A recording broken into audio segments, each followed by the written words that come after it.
Rolling. Good morning. I hope all of you had a great weekend. Today we are going to discuss food labeling. You have an assignment that is due October the 4th at 11:59, the food label. And it is located in your syllabus as well as on Moodle. So you're going to find a food label online, or you can find one in your home. And you are going to copy and paste it into a Microsoft Word document. Be sure you include the food label as well as the ingredient list. The questions: is the food low in total fat? How did you decide? Be specific. 2, is the food low in trans fat? How did you decide? Be specific. 3, does the food have added sugar? How did you determine it? Be specific. 4, is the food a good source of fiber? Why? 5, is the food considered low in sodium? Why? 6, is the food fortified? How did you determine this? Be specific. 7, is the food enriched? How did you determine this? Be specific. 8, can the food be consumed as part of an overall healthy diet? Why? 9, should it be eaten often for someone trying to follow a heart-healthy diet? Why? And 10, based on your findings, will you consume this food in the same amounts, consume less, or consume more? Why? So those are the 10 questions. So by October the 4th at 11:59, you have to upload that to Moodle. So we will cover how to read food labels, and then I have one food label here to go over as well: Kellogg's Frosted Mini Wheats. Reading food labels 101. First, this is what the food label looks like. Of course, you might see some variance in food labels, but the requirements are there. So, nutrition facts food label. So what's the serving size of this product? This product to the left-hand corner you will see is macaroni and cheese. So a serving size is 1 cup. How many servings are in the entire container? 2 servings. So you have to keep in mind the nutrients listed below are for 1 cup. If you were to eat the entire container, you would need to double all of the nutrients listed. So keep that in mind. And then at the bottom of the nutrition facts label, you'll notice that these amounts and then the daily values on the right side in the purple are based on a 2,000 calorie diet. Some of us need less than a 2,000 calorie diet. Few of us need exactly 2,000 calories, but then many of the younger population need a lot more than 2,000 calorie diet. You should know what you need, because the energy unit, what we just got done covering, you should have gone into the Excel file I have on Moodle and calculated what your energy needs are. Okay, so you're going to start with the serving size. So for this particular product, what you notice at the left top right is the macaroni and cheese. Okay, so the serving size is 1 cup, and there are 2 servings in the package. And all the information on the label is based on the serving size. So if you eat both servings, you're going to need to double up everything listed on the package: the calories and all of the other information, the total fat, the saturated fat, the cholesterol, the sodium, the protein, all of that. If you use an app on your phone to track your nutrition intake, you would just double up everything. Or if you use the code to scan the product, it'll pop up and you can just change the serving to 2. So it's real simple to do. All right, looking at daily values and how much you need. It's based on a 2,000 calorie diet. Some people do need 2,000 calories, but some people need less and some people need more. So just know that the amount in the product, the daily values are based on that amount. So that pretty much is for everyone. So 5% or less in that purple column means it's low in that particular nutrient, whether it's fat, cholesterol, sodium, a vitamin, or a mineral. Okay? We want low in certain products, such as fat, cholesterol, saturated fat, sodium. Okay? We want it to be rich in the vitamins and minerals. We want it to be rich in fiber. Okay? So the main things we want it low in are total fat, saturated fat, trans fat, cholesterol, and sodium. The other things, vitamins, minerals, fiber, we want it to be high in. So when you look at this, you can see from the labels, we want it high in fiber, we want it high in vitamins and minerals. We want it low in added sugar, and we want it low in the different types of fat and cholesterol. Okay, so here are the different fats. We need to see 5% or less, ideally, for it to be low. If it hits 20%, that means it's high. If it's in between the 5 and 20%, that means it's not low, but it's not high either. So if it's getting close to 20, that means it's close to being high in the amount. So that would mean you might want to have that less often, because it's not going to be a good part of a heart-healthy diet.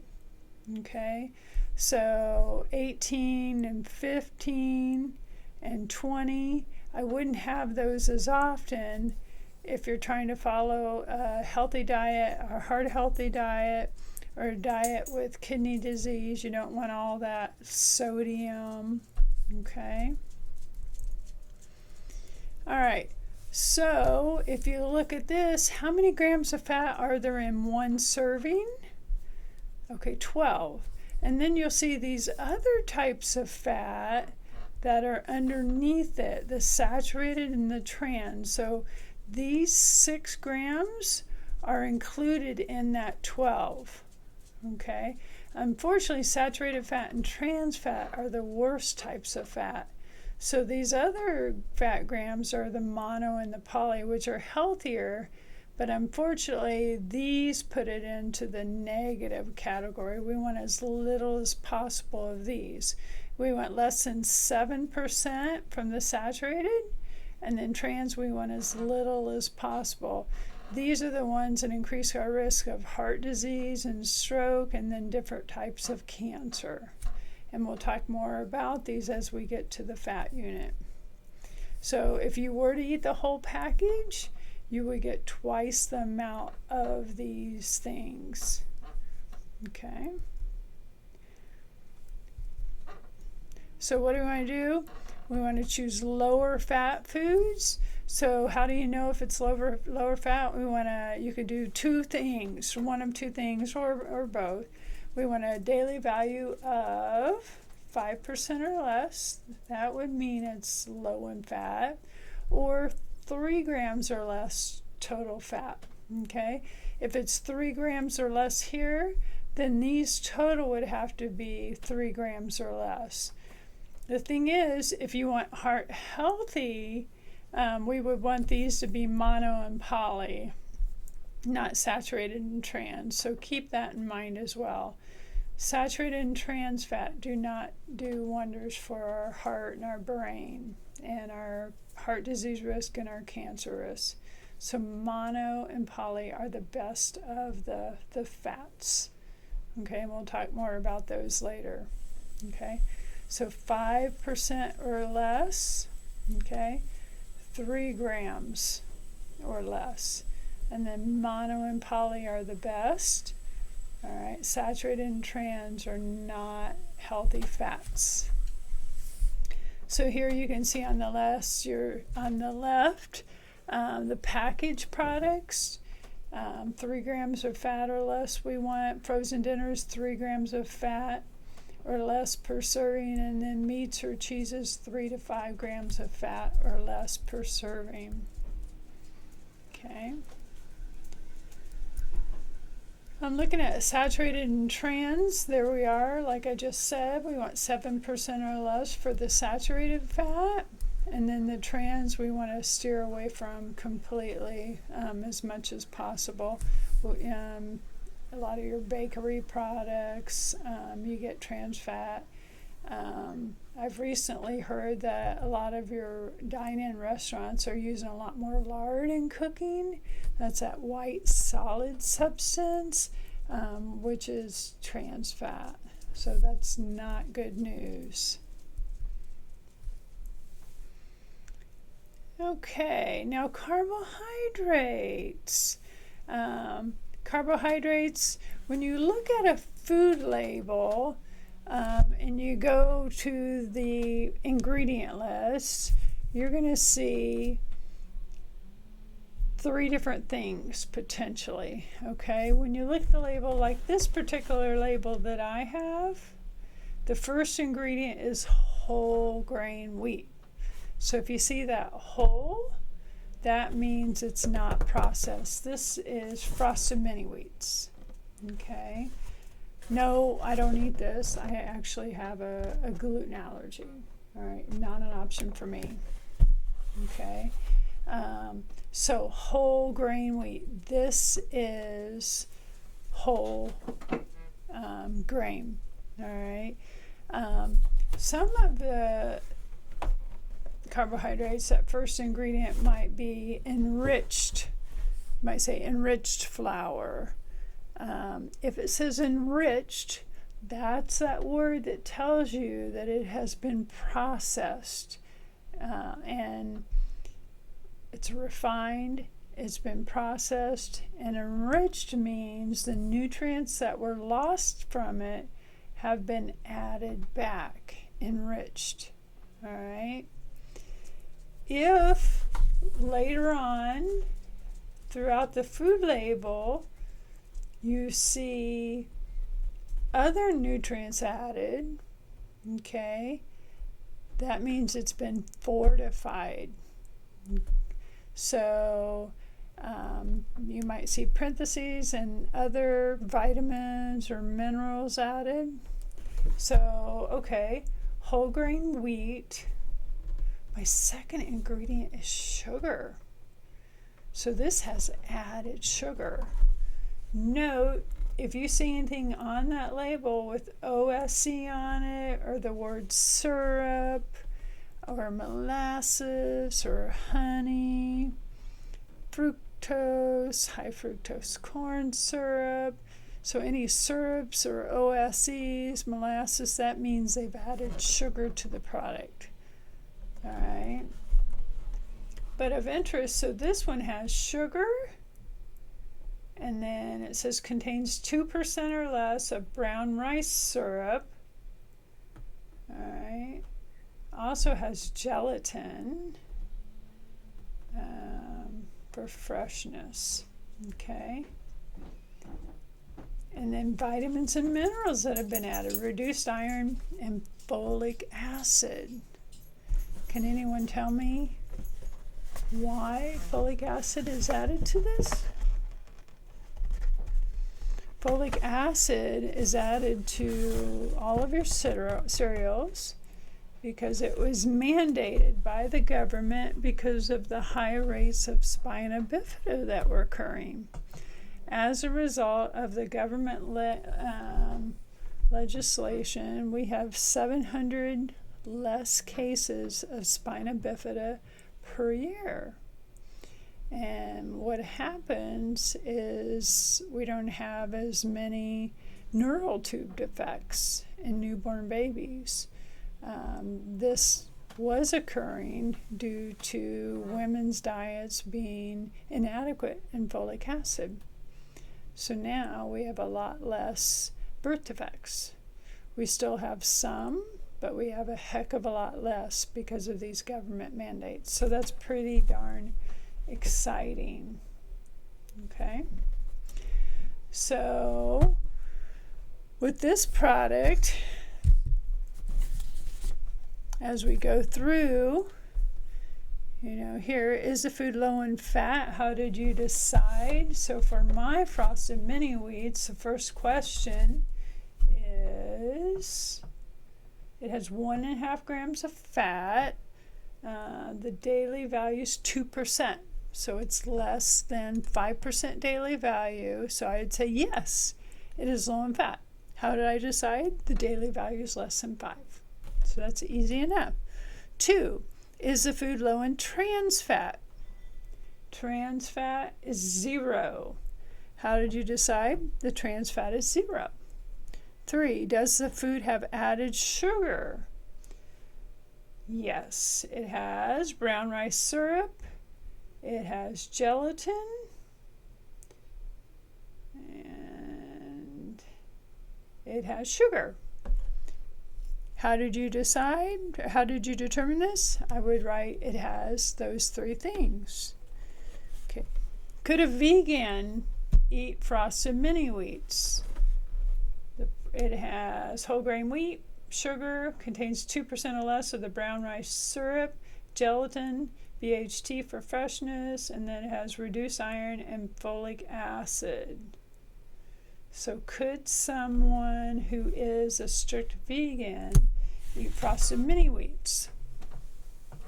No, because gelatin is made from boiling the bones of animal carcasses to get the collagen. So no, they could not. Isn't that interesting? All right. So the next one, we haven't got to fiber yet. So from the food label I have up in front of your screen right now, so it's 10% carbohydrate. Fiber, 0 grams of fiber. The daily value is 0. Okay, we'll talk more about why fiber is so important. This frosted mini wheats has 6 grams of fiber, which is 21% daily value. So is 21% high? Well, it's above 20%, so it's 20% or higher. So yes, it is high in fiber. It is 21%. So that's awesome, and that's going to come from that first ingredient, whole grain wheat. The next one, the sodium, 470 milligrams from the food label, you have 20%. So this macaroni and cheese is high in sodium. So I'd be looking for a macaroni and cheese that has a healthier label or a recipe that was better that I can make myself. Okay. When you look at my frosted mini wheats, the sodium for it is, where is it? Sorry, I have to find it because, okay, 10 milligrams. Not bad. Not bad at all. Okay, so my sodium has 10 milligrams, which is also 0% daily value. So is it low in sodium? Yes. Why? It's 0% daily value. We already did the refined sugars. When looking at carbohydrates on the food label, there are actually 3 different types. You have the sugars, the complex carbs, and then you have fiber.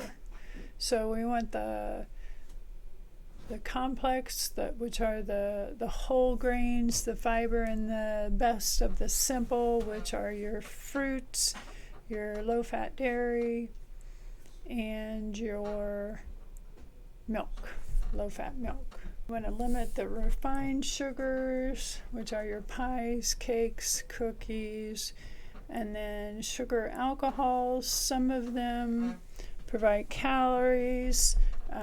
You want to limit the total amount you consume. A lot of your sweets that are made for people who have diabetes have sugar alcohols, but you have to be careful how much you consume because they can cause a lot of gastrointestinal distress if they consume too much. We'll talk about all of these when we move into the unit on carbohydrates. All right, protein.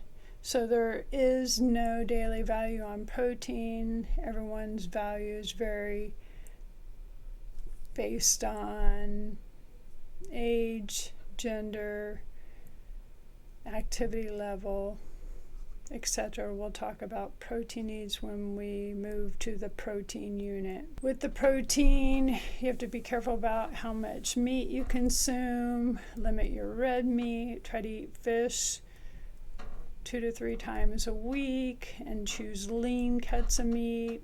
Limit your eggs to avoid getting too much saturated fat, and choose low-fat dairy products. We'll talk much more about this when we get to the protein unit. All right, when we look at nutrient claims, so you will see a lot of them on labels, and these are used to market the different products. So you might see reduced fat, light, low, and non-fat. So reduced fat only means that it has less fat than the regular product. The light can mean the same thing. It has less fat than the regular product. Low fat does have meaning in that it has 3 or less grams of fat, or the daily value is 5 or less. Non-fat means it does not have any fat content. Sugar means it has less fat than the regular product. Sodium, reduced, less than the regular product. Less sodium, less than the regular product. Low, 5% daily value or less, or 140 milligrams or less per serving. And then salt-free, doesn't have any significant sodium. Reduced sugar, less than the regular product. Less sugar, less than the regular product, and sugar-free, no sugar or artificial sweeteners. Cholesterol, reduced, less than the regular product, low in cholesterol, 5% daily value or less, and cholesterol-free, no cholesterol. Use the daily values to compare products, and this is a simple way to make better decisions. All right, so the daily values are set using the 2,000 calorie diet. You will see here it shows 25 grams of fiber. When you look at recommendations for dietary fiber, women should have 25 grams a day or more. Men should have 38 grams a day or more. And kids should have their age plus 5. When looking at sugar, particularly added sugar, women should not have any more than 24 grams of added sugar. Men should not have any more than 36 added grams of sugar. And kids should not have any more than 25 grams of added sugar. Notice for the sugar, it's no more than, versus with the fiber, it's at least. So there's a big difference in the wording. All right, when looking at the ingredient list and determining if something is a source of whole grain, first, when you look at the ingredient list, the first ingredient on the list is an ingredient that you'll find in most abundance. So when you look at my frosted mini wheats, the first ingredient is whole grain wheat. So you will find that ingredient in most abundance. The second is sugar. So that's second in abundance. The third contains 2% or less of brown rice syrup, gelatin, BHT for freshness. All right, and then I've got reduced iron and folic acid.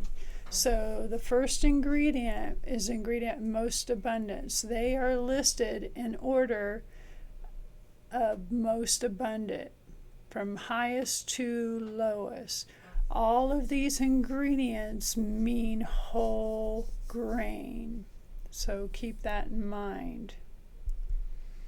Foods labeled with words such as multi-grain, stone ground, 100% wheat, cracked wheat, 7-grain, or bran are usually not whole grain products. Try to avoid these words: hydrogenation, palm oil, palm kernel, coconut oil, and the top 5 ingredients, because all of these words mean saturated and trans and will raise your blood cholesterol levels, will cause insulin resistance, and increase your risk over the long term of heart disease, stroke, and cancer. Finishing up my label, is the food fortified? Yes. And again, with looking at that ingredient list, vitamins and minerals, reduced iron and folic acid, it's fortified with those. Is the food enriched? No, if it were enriched, it would have the word enriched on it. So it's whole grain wheat, so it is not enriched. It's a whole grain. It has not been processed, but it is fortified, and they have that separate. You can see where they added those 2 nutrients, the iron and the folic acid. Okay. Can the food be consumed as a part of an overall healthy diet? Why? Let's see how much sugar. So a serving size is 25 biscuits. And the added sugar, total carbohydrates, dietary fiber, soluble, insoluble, total sugars. Added sugar is 12 grams. So if you follow the portion size, that's 12 grams of added sugar. So that would be 12 of the ladies' 24 for the day. 12 of the men's 36 for the day, 12 of the children's, whatever they get, 12 of their 25 for the day. So it can be, as long as it's counted into their added sugar intake for the day. Okay? And that's what I put for why. And then 10, based on your findings, will you consume this food in the same amount? Consume less or consume more? Why? So if I were eating this product, I'd have to think about how much do I eat, how often do I eat it, would I consume it in the same amount? Yes or no. Consume less? Yes or no, and state why, or consume more? Why? I definitely wouldn't consume more, because it does have 12 grams of added sugar per cup. And then I would explain the sugar content. You know what I could do? Probably the wisest decision, get the unfrosted mini wheats. Then I could add some berries to it. That would be really good. And that would make it that much more healthy. Okay? So I just went through the entire food label assignment with these frosted mini wheats. So what I suggest you do is, as you're doing this food label assignment and watching this video, maybe have your food label ready, have your food label assignment right there, and you can do your food label the same time. Okay? All right. I hope you have an absolutely wonderful day.